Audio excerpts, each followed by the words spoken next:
Hi everyone, my name is David Hon Ochola. I'm the Chief Executive Officer for Competent Building Society of Early Childhood Education for Kenya. Today, as we begin the 16 Days of Activism campaign against gender-based violence this year, before I say anything, I just want to talk about women in leadership. Women may not always realize how poised for success they are in leadership roles, but their potential and abilities are undeniable. And here are some 17 reasons why women can make great leaders. Number one, they value work-life balance. Women are great leaders because they are able to balance professional and personal leadership skills. It is easier to approach a woman leader with a personal request or a sensitive question. Number two, they are empathetic. Most women are naturally empathetic and value relationship. This enables them to have a strong understanding of what drives and motivates people and how to acknowledge different people for their performance. Number three, they make great listeners. Women make great leaders because they take time to listen instead of reacting right away. They appreciate people and their viewpoints, whether they're right or wrong. They hear them out and then make a decision. Number four, they are nurturing. One of the key aspects of leadership is the ability to help your team members develop their own skills and strengths. Women are naturally nurturing, which in the best scenarios can translate to helping those around you succeed. Number five, they focus on teamwork. The women consistently demonstrate passion, enthusiasm, and an immense capacity to serve and be served by others. Number six, they are good at multitasking. Women make great leaders as they are naturally multitaskers. The ability to decisively and quickly respond to simultaneous and different tasks or problems at a time is a critical component to successful leadership. Another one, they are motivated by challenges. They are creative problem solvers, motivated by obstacles. The desire to overcome a challenge fuels them to get things accomplished.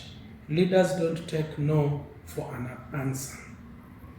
Another one, they are strong communicators. Communication is said to be among a woman's strongest skill, and female leaders know how to use it, whether communicating with employers, co-workers, or partners.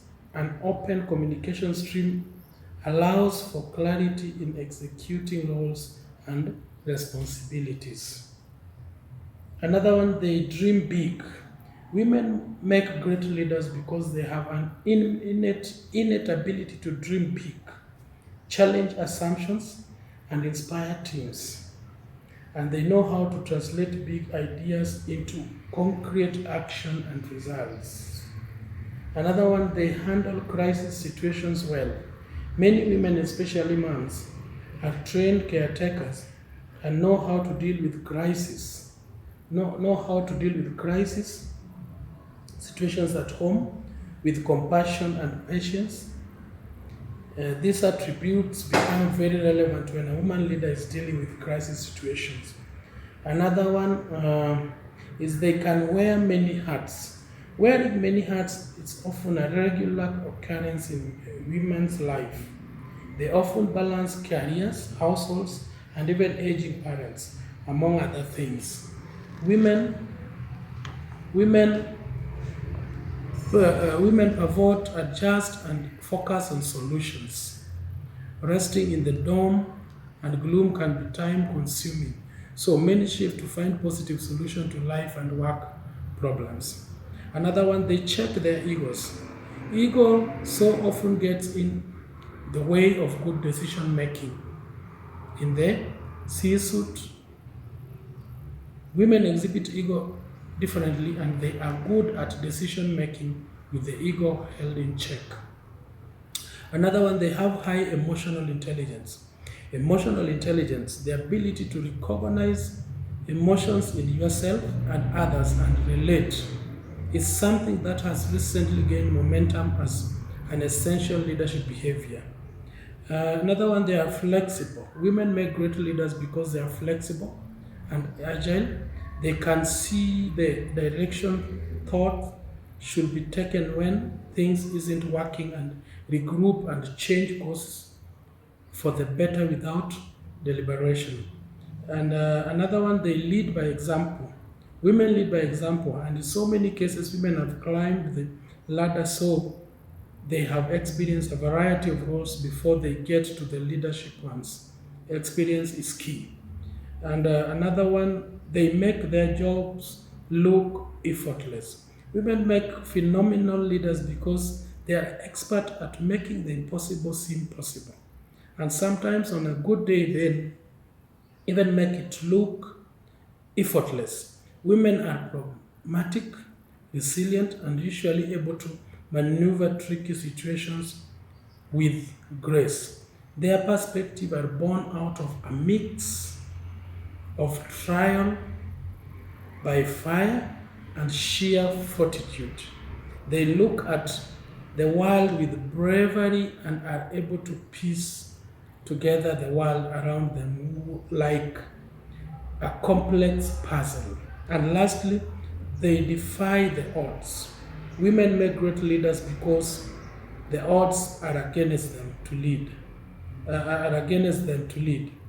When you are the underdog, it takes an extra push to get to the top. That's why the women who emerge on top are extraordinarily strong and capable. They had to fight to get there. Friends, women and girls all over the world are fighting for their basic human rights. And now is the time to join them in the fight to end gender-based violence. The 16 Days of Activism campaign takes place globally every year from November 25th to December 10th. It is led by civil society. The campaign is supported by the United Nations through the Secretary General's Unite by 2030 to end violence against women. This year, we mark the 16 days under the theme of Unite Activism to end violence against women and girls. Friends, violence against women and girls remains the most pervasive human rights violation around the world. Already heightened by the COVID-19 pandemic, its prevalence is now being further increased by the intersecting crises of climate change, global conflict, and economic stability. Against this setting, a backlash against women's rights is underway around the world. Anti-feminist movements are on the rise. Attacks against women, human rights defenders, and activists are up, and the legal status of women's rights is increasingly imperiled in many countries. Regressive new laws are exacerbating impunity for perpetrators of domestic violence. Governments are using force against femicide and gender-based violence protesters, and women's rights organizations are being increasingly marginalized. Despite these discouraging trends, there is more proof than ever that violence against women and girls is preventable. Evidence shows that the single most important driver of policy change is a strong and autonomous women's movement, making feminist mobilization in the face of anti-rights backlash a literal matter of life and death. Therefore, gender-based violence can take many forms, from physical to financial to emotional, and it has long-term negative effects on women and girls' well-being, and preventing them from reaching their full potential. And friends, eradicating gender-based violence is crucial to ending extreme poverty and creating an equitable future for all. To end gender-based violence, we must empower women and respect and invest in sexual and reproductive health rights of women.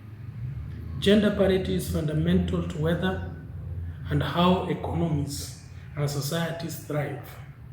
Ensuring the full development and appropriate development of half of the world's total talent pool has a vast bearing on the growth, competitiveness, and future readiness of economies, and business world must now focus on gender equality.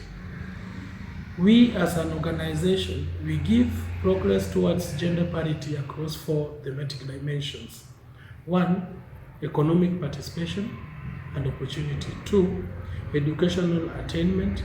3, health and survival. And 4, political empowerment.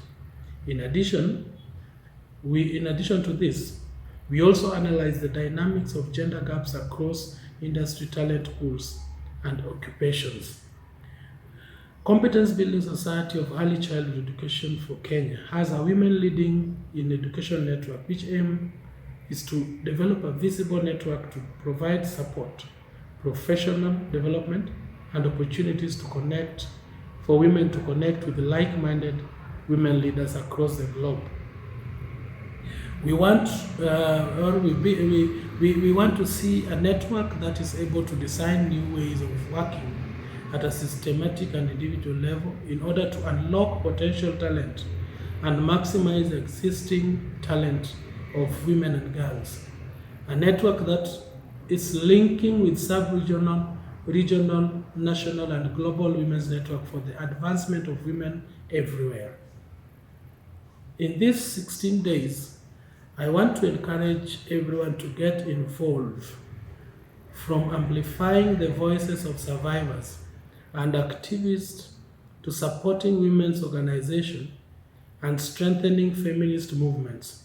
We can all act to empower survivors, reduce and prevent violence against women and girls, and protect women's rights. And friends, as I finish, inequality within and among countries, especially, let me use my country, Kenya, to be significant concern. Despite progress in and effort at narrowing disparities of opportunity, income, and power, income inequalities continues to rise in many parts of the country, even as the bottom 40% of the population in many counties across the Republic of Kenya has experienced positive growth rates. Greater emphasis will need to be placed on reducing inequalities in income, as well as those based on other factors. Additional efforts are needed to increase zero tariff access for least developed counties and assistance to least developed counties. I wish now to recommend, therefore, the following in order to reduce inequality among our society for the best interest of all Kenyans. 1, we need legislators to come up with laws or legislations, policies that will promote equality in areas of development, budget provision for prioritized needs of the people. Counties should adopt policies, especially fiscal, wage, and social protection policies, and progressively achieve greater equality. Number 3, we must adopt He for She campaign, which is a solidarity campaign for advancement of gender equality initiative by UN. This is aimed to achieve equality by encouraging both gender to partake as agents of change and take action against negative stereotypes and behaviors. Number 4, legislators need to be armed with statistics or data on human development indicators in order to lobby for reduction in inequality. This includes information on poverty index, unemployment rates, literacy rates, reproductive health, living conditions, gender gaps in choices and opportunities for different age groups, etc. And lastly, promote and do public awareness on the affirmative action. And finally, friends, as you may remember, as you can remember, that in September 2015, the General Assembly adopted the 2013 Agenda for Sustainable Development that includes 17 Sustainable Development Goals. And building on the principle of leaving no one behind, the new agenda emphasizes a holistic approach to achieving sustainable development for all. Specifically, goal number 5, achieving gender equality and empower all women and girls, with the following targets, which we must address during these 16 days. 1, end all forms of discrimination against all women and girls everywhere. Eliminate all forms of violence against all women and girls in the public and private spheres, including trafficking and sexual and other types of exploitation. Eliminate all harmful practices such as child, early and forced marriage, and female genital mutilation. Recognize and value unpaid care and domestic work through the provision of public service, infrastructure, and social protection policies, and the promotion of shared responsibility within the household and the family as nationally appropriate. Another one, ensure women's full and effective participation and equal opportunities for leadership at all levels of decision making in political, economic, and public life. And lastly, another one, ensure universal access to sexual and reproductive health and reproductive rights as agreed in accordance with the program of action of the International Conference on Population and Development and the Beijing Platform for Action and other outcome documents of their review conferences. We need to undertake reforms to give women equal rights to economic resources as well as access to ownership and control over land and other forms of property, financial services, inheritance, and natural resources in accordance with the national laws. And second last is enhance the use of enabling technology, in particular information and communication technology, to promote the empowerment of women. And finally, adopt and strengthen sound policies and enforceable legislation for the promotion of gender equality and the empowerment of all women and girls at all levels. As I finish, I want to leave you with this, that gender equality is no longer a women affair, but is an economical agenda which must be addressed to its fullness for us to achieve the Vision 2030 as a nation, and also to be able to implement the Sustainable Development Goals before 2030. Thank you, and I wish you all the best as we engage in these 16 days.